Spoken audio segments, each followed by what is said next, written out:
Hello दोस्तों, easy schooling में आप सभी का स्वागत है।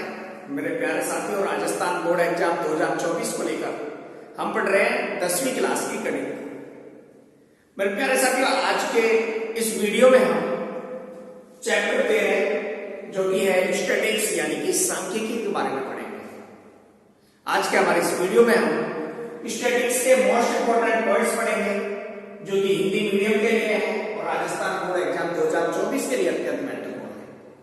मेरे प्यारे साथियों, 80 नंबर का कोई पेपर है जो कि 27 मार्च 2024 को होने वाला है और 80 नंबर के पेपर में से मात्र नहीं बहुत ज्यादा 13 नंबर इस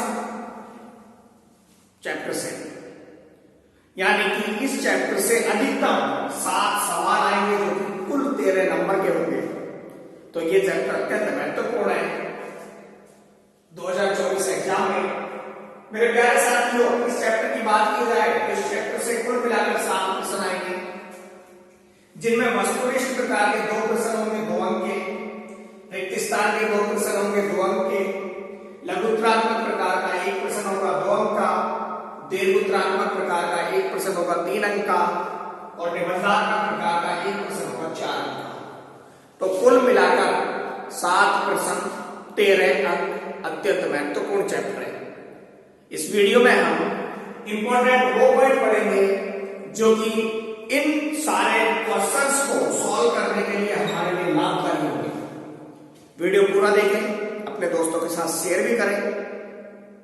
तो आइए शुरू करते हैं कि क्या क्या है इंपॉर्टेंट पॉइंट। सबसे पहला जो इंपॉर्टेंट पॉइंट आता है इस कड़ी में, स्टैटिस्टिक्स की कड़ी में, वह है केंद्रीय प्रवृत्ति। कौन सा है? केंद्रीय प्रवृत्ति। केंद्रीय प्रवृत्ति की बात की जाए, एक टॉपिक है केंद्रीय प्रवृत्ति, इसकी हम बात करें तो केंद्रीय प्रवृत्ति होती क्या है कि जब हम बात करते हैं स्टैटिस्टिक्स की तो हमारे पास आंकड़े आते हैं और आंकड़ों की आती है बारंबारता, यानी कि प्रेक्षण होते हैं या फिर उनकी होती है बारंबारता।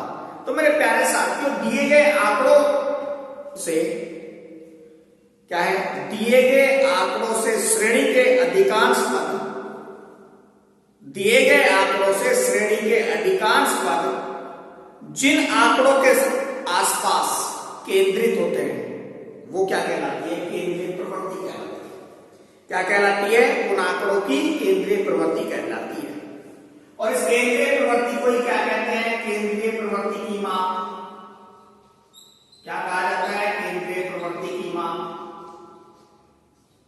या कहते हैं माध्य, या क्या कहा जाता है? माध्य भी इसी को कहा जाता है और केंद्रीय प्रवृत्ति की माप भी इसी को कहा जाता है। और केंद्रीय प्रवृत्ति की माप और माध्य को 3 भागों में बांटा गया है। पहला भाग होता है माध्य, दूसरा भाग होता है बहुलक और तीसरा भाग होता है माध्य। कौन कौन से भाग हैं? 3 भाग हैं। एक है माध्य, दूसरा है बहुलक और तीसरा भाग क्या है? माध्य। तो आइए जानते हैं कि क्या क्या होते हैं माध्य, बहुलक और माध्य। सबसे पहले बात करते हैं समांतर माध्य। समांतर माध्य क्या होता है? सबसे पहले किसकी बात करते हैं? समांतर माध्य। मेरे प्यारे साथियों, स्टैटिस्टिक्स में आंकड़ों की बात की गई है तो यदि किसी चर राशि के मान, यदि किसी चर राशि के मान क्रम से x1, x2, x3 up to xn है तो उसका माध्य x बराबर होता है समेशन xi बटे और i का मान 1 से लेकर है। समेशन xi का मतलब है कि जो मान है उनका योग। समेशन का चिन्ह जो होता है वो एडिशन के लिए यूज में होता है, एडिशन, यानी कि सम के लिए काम में लिया जाता है। समेशन i इक्वल टू 1 से लेकर n xi बटे n, और n है वहां पर कि कितने मान हैं उनकी संख्या। अगली बात आती है माध्य क्या होता है। अब माध्य आ गया ना, समांतर माध्य के बाद आता है माध्य, और माध्य की जब बात करते हैं तो किसकी बात होती है? बारंबारता की। और माध्य x बार बराबर होता है प्रेक्षणों की संख्याओं का योग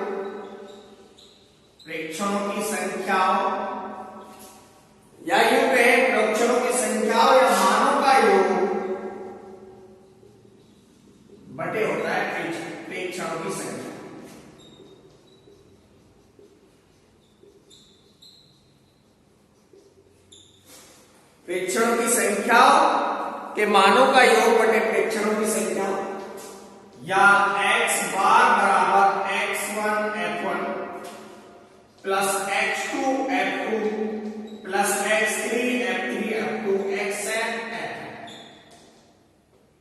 बटे में f1 plus f2 plus f3 plus में शॉर्टकट में लिखे तो समेशन xi fi बटे समेशन fi, और जहां पर i बराबर 1 से लेकर n तक है। i का मान क्या है? 1 से लेकर n तक है। यहां पर जो xi है वो है x1 x2 x3 जो है xn तक लेकर, उनको कहते हैं प्रेक्षण। क्या कहते हैं? प्रेक्षण। f1 f2 f3 f4 ये क्या है? प्रेक्षणों की बारंबार। तो हमारे पास एक फॉर्मूला आता है जो माध्य का x बार बराबर समेशन fi xi बटे समेशन fi, i का मान 1 से लेकर n, ये हमारे पास माध्य निकालने का फॉर्मूला होता है, जो कि अत्यंत महत्वपूर्ण है क्योंकि इस पर एक क्वेश्चन आना ही आना। चलो नेक्स्ट चलते हैं।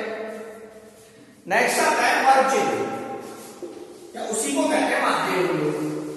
क्या कहते हैं? माध्य बिंदु। या तो आता है वर्ग चिन्ह या कहते हैं उसी को माध्य बिंदु। वर्ग चिन्ह या दूसरा नाम है माध्य बिंदु। और माध्य बिंदु होता क्या है? माध्य बिंदु होता है x बराबर, माध्य बिंदु क्या होता है? x बराबर ऊपरी वर्ग सीमा प्लस निचली वर्ग सीमा बटे में 2। इनका मतलब क्या होता है? जब हम क्वेश्चन सॉल्व करेंगे कल हमारे आने वाले वीडियो में, तो इन सारी चीजों का आपको मतलब भी पता चल जाएगा। अब ज्ञात करते हैं कल्पित माध्य विधि से माध्य। कौन सी विधि लगा रहे हैं? कल्पित माध्य विधि से माध्य। कल्पित माध्य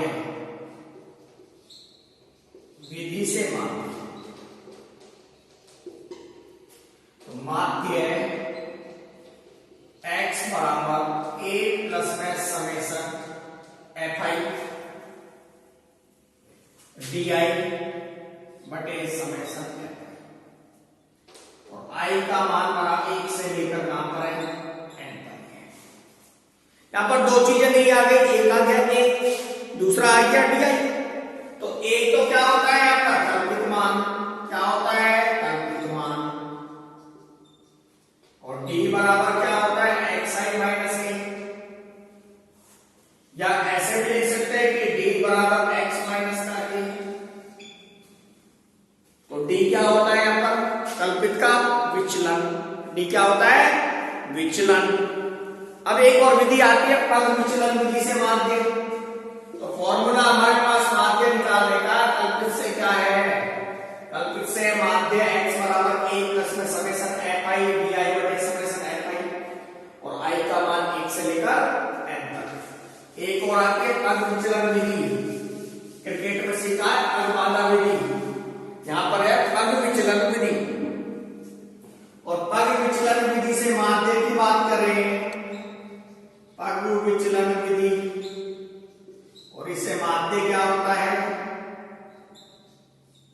x बराबर a प्लस में समेशन fi ui बटे समेशन fi और मल्टीप्लाई में, और i हमारा 1 से लेकर n ही है।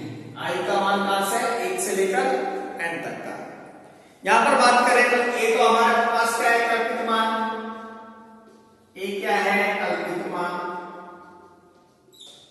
ui बराबर क्या है? अब ui एक नया पंगा आ गया, तो ui क्या है? xi माइनस का a बटे h, और h क्या है? यहां पर वर्ग का मान। क्या है? वर्ग मान। तो कुल मिलाकर हमारे पास 3 फॉर्मूले छोटे छोटे से जो इस पूरी स्टैटिक्स से हमारे पास काम आएंगे और उन फॉर्मूलों को मैं वापस एक बार रिपीट कर देता हूं कि वह फॉर्मूले कौन कौन से। सबसे पहला है कि समांतर माध्य निकालने का, और समांतर माध्य निकालने का फॉर्मूला क्या है, x बार बराबर समेशन xi बटे में। दूसरा फॉर्मूला है हमारे पास माध्य निकालने का, और माध्य निकालने का फॉर्मूला क्या है, समेशन fi xi बटे समेशन fi। तीसरा फॉर्मूला है हमारा कल्पित मान,